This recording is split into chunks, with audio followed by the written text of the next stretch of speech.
በአርሲ ጥቃት ኦነግና መንግስት ተወነጃጀሉ። ኦነግ ጥቃቱን የፈጸመው የሽመልስ ሸኔ ነው ሲል ከሷል። ለምሳሌ አሁን ለሸኔ ናና ኦሮሚያን አስተዳደር ብንለው በምን ሞራል ነው ህፃናትና ሴቶችን እንደዛ የሚያሰቃይ ኃይል አገር ሊመራ የሚችለው? አይችልም። መንግስት የኦነግ ጦርን ስም ለማጥፋት ድርጊቱን እንዳስፈጸመው ገልጸው ክስ አቅርበዋል። ሸኔ የኦሮሞ ቀንደኛ ጠላት ነው። ለሰማዕትነት ወደ አርሲ ምድር እየገሰገስን እንገኛለን። አሁን ያለሁት አርሲ ምድር ነው። እንደ ወንድሞቼ ኦርቶዶክሳውያን ለመታረድ ለመሰየፍ የደሴ ከተማ ኦርቶዶክሳዊ ወጣት ስለ አርሲ ዝም አንል። ምንም መራራት የለም፣ ኪደሏቸው። ይሄ ማህበረሰቡ ሌላ ሰው እየተመለከተ እስኪገደል ድረስ እየጠበቀ ነው እንጂ በየጊዜው ማድረግ የምንችለውን እያደረግን ነው።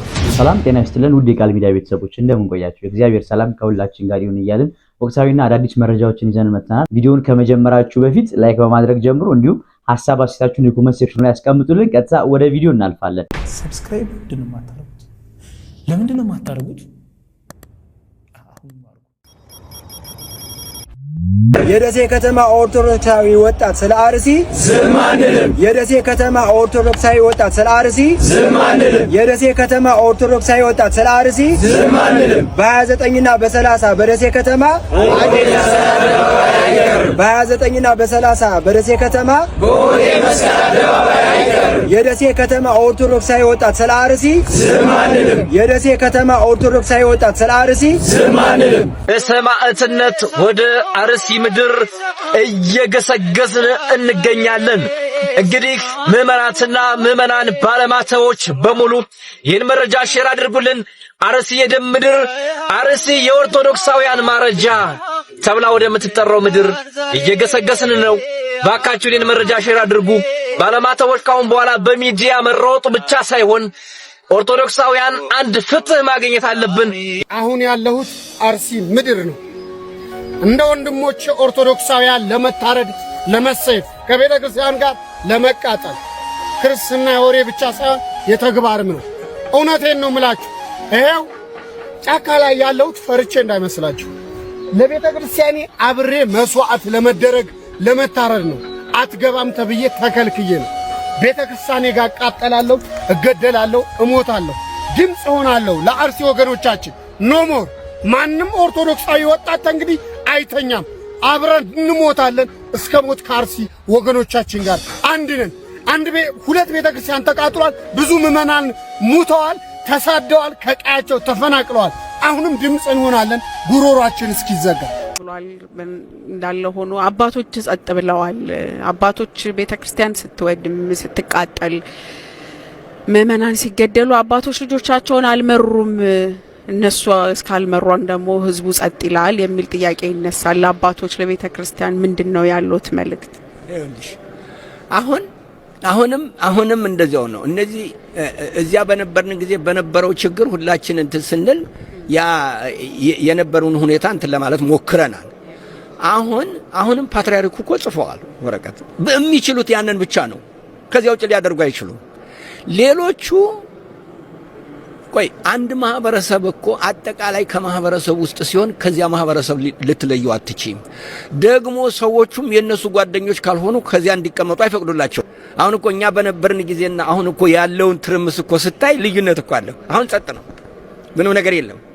ስለዚህ አሉ አባቶች የሚጮሁ። ግን እኔ የኔን ነገር ደግሞ ልገልብጠው። እኔ ደግሞ ይሄ ማህበረሰቡ ሌላ ሰው እየተመለከተ እስኪገደል ድረስ እየጠበቀ ነው እንጂ በየጊዜው ማድረግ የምንችለውን እያደረግን ነው። መጥራት የምንችለው እኔ ፖለቲካ ድርጅት አቋቁሜ መሳሪያ ይዛችሁ ተዋጉልለት ይፈልጋል። ጥሪማ እኮ እያቀረ ነው። እና አቡነ ሉቃስ ተናገሩ፣ እኛም እየተናገርን ነው። አቡነ ይስሐቅ የሚባሉ ኢትዮጵያ ውስጥ ያሉ አባቶች ይናገራሉ። ሁሉም በየትኛውም ቦታ የሚናገሩ አባቶች አሉ። ግን ይኸውልሽ ይሄ ህዝቡ የሚፈልገው በተለይ ይህን የሚናገረው እኛ እንዲያም ብለን ስልጣን እንድናስይዘው ነው የሚፈልገው። እንደዛ አይደለም። እኔ ተናገርኩ፣ ይኸው አሁን እየተናገርኩ ነው። ምንድነው እያልኩ ያለሁት?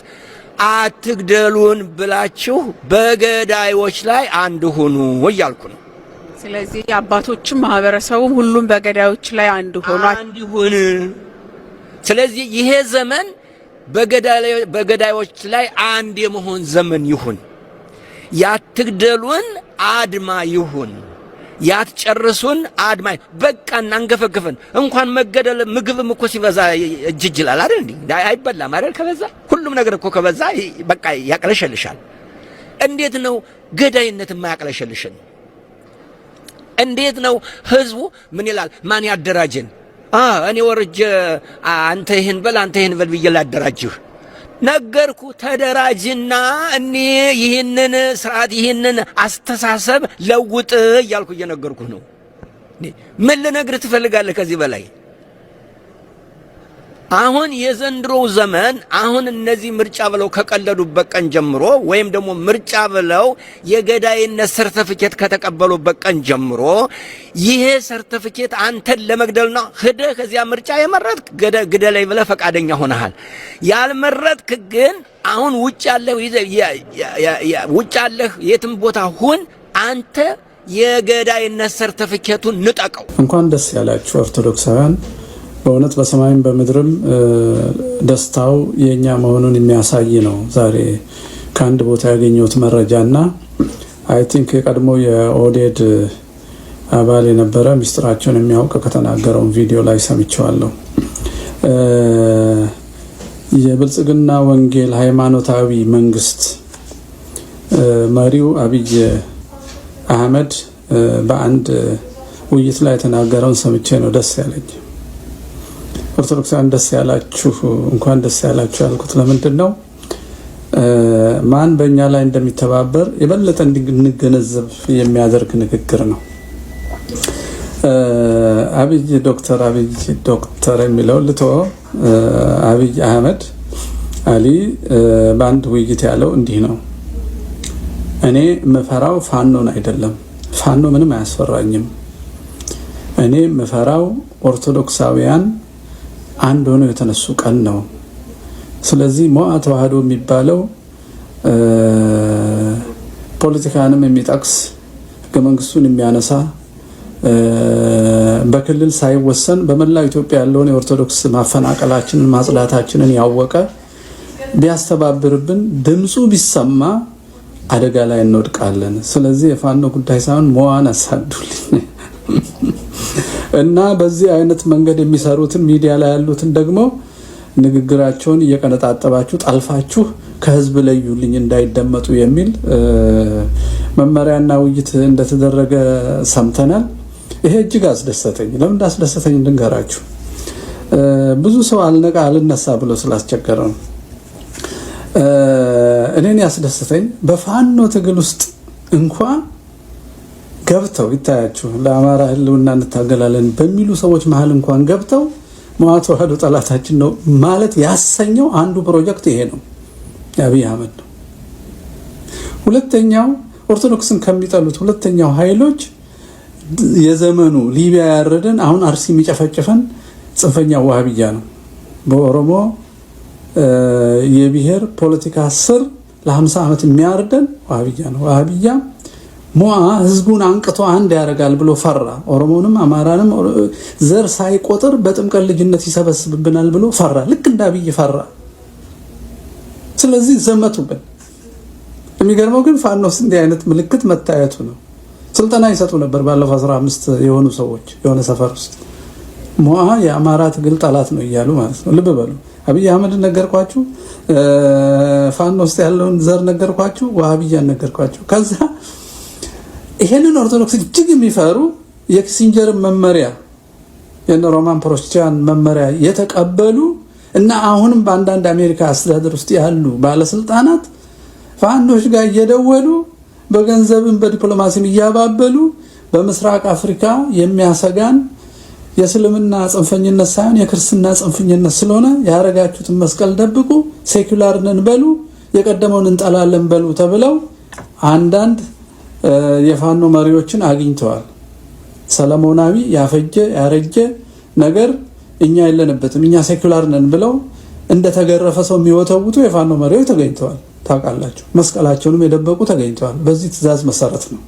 ስለዚህ የኪሲንጀርም የሌሎቹም የኢትዮጵያ ጠላቶች ፍላጎት የሚያገለግሉ ሰዎች ኦርቶዶክስን ይጣላሉ። ሁለተኛው የታወቀው ኦነግ ነው። ምንም በዚህ ወዲያ ወዲህ ማለት አንችልም። የተመሰረተውም እኛን ለማጥፋት ስለሆነ ማለት ነው። ነባራውን ኢትዮጵያ የሚያጠፋ ሰው እኛን አጥፍቶ ነው የሚያጠፋት። ስነ ልቦናችንን ያውቃል፣ እንዴት እንደመሰረትናት ያውቃል። የሐሰት ትርክት ለመገልበጥ ጽሑፍ ያለን የምንመሰክርበት ቆመን የምንሄድ ሰዎች ነንና ሕያው የእነ አባ ባህሪ ምስክርነት ሁሉ ስላሉ መግቢያ ያላቸው የእነ አባ ባህሪ ምስክርነት እና ሌላው ታሪክ ሊገለበጥ የማይችል እና አስመሮም ለገሰም ቢዘምቱ የማይሸረሸር ስለሆነ ስለሚንቀጠቀጡ እኛን ይጠሉናል ኦነጎች ስር ደግሞ የምታውቁት ነው። እንደ በንቲ ኡጁሉ ቴሶ ጀርመን ቁጭ ብሎ መጽሐፍ ቅዱስን ኤዲት እንደሚያደርገው ኢትዮጵያን እየሰረዘ ሌላ ስም የሚያስገባው በተረፈ ናዚዎች እየተረዳ ማለት ነው። ያደገው ወለጋ ጸሎት ቤት ውስጥና ሚሽነሪዎች ናቸው ብዙዎቹ ኦነጎች ኢትዮጵያ እንዲጠሉ ተደርገው የተሰሩ ማለት ነው። ከዛ ባርነት መላቀቅ የቻለው በስተርጅና ነጋሶ ጊዳዳ ነበረ። በዛ ባርነት ውስጥ ኖሮ ልክ ሲያረጅ ገባው እንደተሳሳተ ገባውና ትንሽ እውነት መናገር ጀመረ። ተመልከቱ፣ ስንት ቆጠርኩ? አብይን፣ ብልጽግና፣ ፋኖ ውስጥ ያሉትን ጥቂት ዘሮች፣ ወሃቢያን፣ የኪሲንጀር ተላላኪዎችን፣ የምዕራባውያኑን እኛን የቅኝ ገዢዎቹን እኛን የሚጠሉትን ተረፈናዚዎቹን ከዛ ዋቂ ፈታዎቹ ናቸው። እነዚህ ኦርቶዶክስን ይጠላሉ። በኦነግ እና በተረፈናዚ እንዲሁም በዋሃቢያ መሳሪያ ሆነው ኦርቶዶክስ መጀመሪያ ከኦሮሚያ በማጽዳት መጨረሻ ኦሮሞን ሁሉ እስላም የማረጉ ሂደት ዋቂ ፈታን ይደግፉ ያረጋቸዋል። ዋሃቢያዎቹ ኦርቶዶክስን ለመምታት ነው እንጂ እነሱ ዋቂ ፈታ በምንም አያምኑም። እነሱ ቅርስም ሃይማኖትም ፊደልም ምልክትም ግዕዝ የሚባለውን ቋንቋ ድረስ እስከ መንቀል የሚሰሩ ናቸው። በመንቀል ደግሞ የታወቁ ናቸው። ሊቢያን፣ ናይጄሪያን፣ አፍጋኒስታንን ማየት ይቻላል። አፍጋኒስታን እኮ ታሊባን የመጀመሪያ ድሮ የሂንዱ እምነታቸውን ቴምፕል የሚያፈርስ ነው። ለቅርስነትና ለቱሪዝም እንኳን አያስቀምጥም። ይሄ ራስ መኮንን ሐውልት ማፍረስ፣ የደጃዝማች አፈወርቅን ጎዴ ሐውልት ማፍረስ፣ መስቀል ያለበትን መቃብር መደምሰስ እኮ የነሱ ጠባይ ነው። ስለዚህ በኦሮሞ ስር ተደብቀው ዋቂ ፈታንም ደግፈው ብቻ ክርስትናን ማጥፋት ነው። ደስ ይበላችሁ ያልኳችሁ ለምን እንደው ታውቃላችሁ?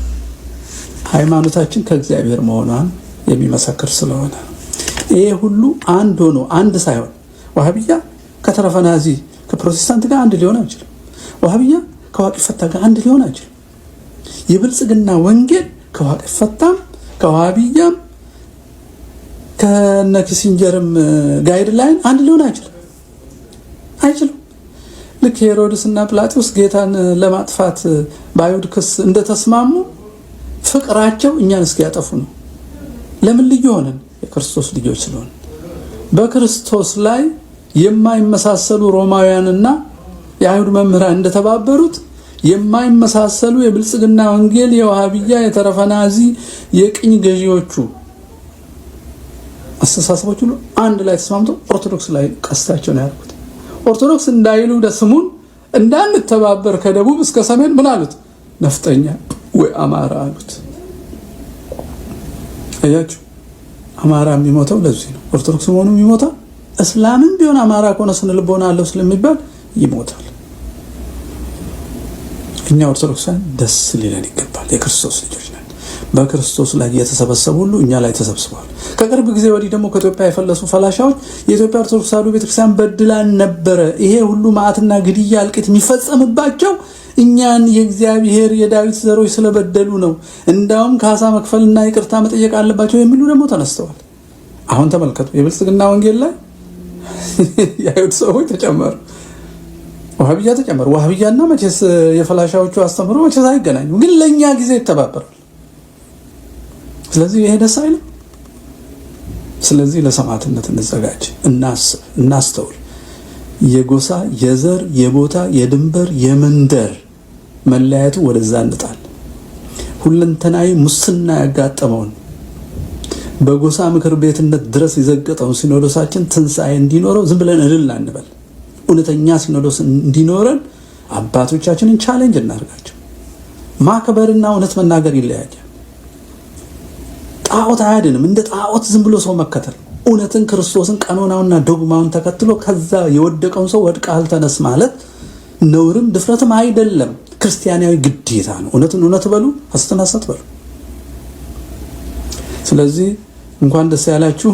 አብይ አህመድ ከፋኖ ይልቅ ኦርቶዶክሳውያንን አንድነት ነው የምፈራው፣ ለአንድነቱ ደግሞ የሚሰራው ሞዓ ተዋሕዶ ግብረ ኃይል ስለሆነ እሱን አጥፉልኝ ብሎ እጅ ለሰጠው እምነቱን ለተወው ሆድ ብቻ ለሚያስበው መቃብርን እንኳን ለመንፈቅ ዳያስፖራ አትቀበርም የሚለው ስለ ትንሣኤና ስለ ሰማይ ሀገሩን የረሳውን ዳንኤል ክብረትን በሞዓ ተዋሕዶ ላይ ቤት ስራ ሰጥቶታል። ይሄንን ዶክተር ሚልኬሳ አጋልጧል። ኦርቶዶክስን ማፍረስ ሲኖዶስን ማርከስ የዳንኤል ክብረት የተሰጠው ነው። ለዚህ ነው ሞዓ ጠላት የሆነው። ፋኖች በዚህ መተባበራችሁ ግን ያሳፍራል። ራሳችሁን መርምሩ። ይሄን የምትሰሩ ጥቂት ሰዎች እላለሁ። እንኳን ደስ ያለን ለማንኛውም ኦርቶዶክሳውያን። በአርሲ ጥቃት ኦነግና መንግስት ተወነጃጀሉ። ኦነግ ጥቃቱን የፈጸመው የሽመልስ ሸኔ ነው ሲል ከሷል። ምንድነው የተፈጠረው? ባለፈው ቅዳሜና እሁድ በአርሲ በሚገኙ 2 ወረዳዎች በተፈጸመው ግድያና የቤተ ክርስቲያን ቃጠሎ መንግስትና የኦነግ ጦር እርስ በርስ ተካሷል።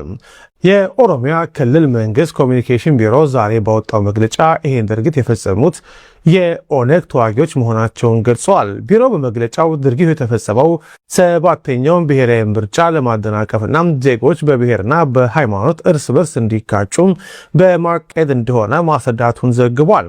የኦነግ ጦር ዋና አዛዥ ከፍተኛ አማካሪዎች አቶ ጀነና ጉደታ ስለ ጉዳዩ ጠይቀው በአርሲው ጥቃት ላይ እጃቸው እንደሌለበት ገልጸዋል። ሲናገሩም ኦነግ እንደዚህ አይነት አሳፋሪ ድርጊት አይፈጸምም ካሉ በኋላ ታጣቂው ኃይል ምርጫው አስመልክቶ መንገድ በመዝጋቱ የተነሳ መንግስት የኦነግ ጦርን ስም ለማጥፋት ድርጊቱን እንዳስፈጸመው ገልጸው ክስ አቅርበዋል። የአካባቢ ነዋሪዎች ድርጊቱን የፈጸሙት የኦነግ ጦር አባላት መሆናቸው መናገራቸውን በተመለከተ የጠየቁት አቶ ጂረና ሲመልሱም በሰንቀሌ ወታደራዊ ካምፕ የሚሰለጥኑ ኃይሎች አሉ። እነዚህ የሽመልስ ሸኔ ሲሆኑ የኦነግን ስም ለማጥፋት የሚሰለጥኑ ናቸው ብለዋል። ለምሳሌ አሁን ለሸኔ ናና ኦሮሚያን አስተዳደር ብንለው በምን ሞራል ነው ህፃናትና ሴቶች እንደዛ የሚያሰቃይ ኃይል አገር ሊመራ የሚችለው? አይችልም። አላማው አይደለም አገር መምራት፣ አገር ማፍረስ ነው አላማው። አንደኛ ሸኔ ኦሮሞ ነው የኦሮሞ ተወካይ ነው ብላችሁ አሳንሳችሁ እንዳታዩ። ሸኔ የኦሮሞ ቀንደኛ ጠላት ነው። የማረክናቸው ሰዎች ከደቡብ የማረክናቸው አሉ፣ ከትግራይ የማረክናቸው አሉ። ሸኔ ኦሮሞ ብቻ አይደሉም አሉ። እኛች እዛ የሚሰበሰበው ኦሮሞ ብቻ እንዳይመስላችሁ። ኦሮሞ ኢትዮጵያን ማጥፋት የሚፈልግ ክፉ ኃይል ሁሉ የሚሰበሰበው ቤትን ሰልጥኖ ይገባል። ሁለተኛ ሁለት ኤግዛምፕል ላንሳላችሁ ሸኔ የኦሮሞ ጠላት እንደሆነ እንዲገባችሁ። አንደኛው በቅርቡ አንድ አባት ይሄ ግድያ ወለጋ ምናምን ሲሰሙ ያዝናሉ። ያው ታውቃላችሁ የኦሮሞ አባቶች በጣም ገራገር የዋህ ስለሆኑ እንደዚህ አይነት በደል ያማቸዋል እና ልጃቸው ያበሳጫቸዋል። የሳቸው ልጅ ሸኔ ሆኖ ያውቃሉ፣ ደብቀዋል ልጅ ስለሆነ። ያ ሸኔም በአቅራቢያቸው ቆፍሮ መሳሪያ ቀብሯል። ተናደው ለፖሊስ ልጄ ሸኔ ነው መሳሪያም እዚህ ቀብሯል ኑና ውሰዱ ብለው አስፈትሸው መሳሪያ ፖሊስ ይወስዳል። ባለፈው ሳምንት ነግራችሁ ልጅ ይሰማል ድርጊታቸው። ጓደኞቹ ይዞ መጥቶ ቤቱን ዘግቶ አባትየውን አስሮ አቃጥላቸው። ይሄ አባቱን አስሮ የሚያቃጥል ሰው ነው። አሁን ሰው ሆኖ እሱ የኦሮሞ ተወካይ የሚሆነው? ለማንም የማይመለሱ አውሬዎች ናቸው፣ አውሬዎች ናቸው እንጂ ህፃናት ላይ እኮ መሳሪያ ማንሳት ከባድ ነገር ነው። ለምንድን ነው እንደዛ አውሬ የሆኑት የሚለው በደንብ ጥናት ይፈልጋል። ፖለቲካ ዓላማ ግን የላቸው። ጳጳሳቱ ከኦሮሚያ ክልል ከፍተኛ ባለስልጣናት ጋር ውይይት አደረጉ። ውይይቱም በአርሲ፣ ባሰኮ፣ በሽርካ፣ በሆንቆሎ ዋቢ ወረዳዎች በኦርቶዶክሳዊያን ወገኖቻችን ላይ በደረሰው የህይወት ጉዳትና በጥንታዊ ቤተክርስቲያናት ላይ እየደረሰ ስላለው ውድመት ላይ ያተኮረ ነው ተብሏል። በውይይቱ ወቅት ብፁዕ አቡነ ሳውሪዮስ እና ብፁዕ አቡነ ዲዮስሪዮስ በምስራቅ አርሲ በኦርቶዶክሳዊያን ወገኖቻችን ላይ በደረሰው የህይወት ጉዳትና በጥንታዊ ቤተክርስቲያናት መቃጠል እጅግ ማዘናቸውን ገልጸው መንግስት የችግሩን ምንጭ አጣርቶ ዘላቂ መፍትሄ እንዲፈልግና በአካባቢው ማስተማማኝ ሰላምን እንዲሰፍን አጽንኦት ሰጥተው ገልጸዋል። በዚህ ውይይት ላይ የተገኙት የሰላም ሚኒስቴር አቶ መሐመድ ኢድሪስ በበኩላቸው በተፈጠረው ችግር በጣም ማዘናቸውን ገልጸው በመንግስት በኩል በአስቸኳይ አጣሪ ቡድን ተቋቁሞ ወደ ስፍራው ተልኳል ካሉ በኋላ የአጣሪ ቡድኑን ሪፖርት መሰረት በማድረግ አስፈላጊው እርምጃ ይወሰዳል ብለዋል። አንገታቸውን ቅሉ ነው ያለው አላህ Subhanahu Wa Ta'ala። ምንም መራራት የለም፣ ግደሏቸው። ጦር ሜዳ ልከክልህ ቦታ አይደለም። ወይ ትገለዋለህ ወይ ይገለሃል ነው። የቀደመ ነው የሚኖረው። ብንሰርክም ባንሰርክም እንኳን ክርስቲያኖን መሬት እንኳን ኦርቶዶክስ ሆነ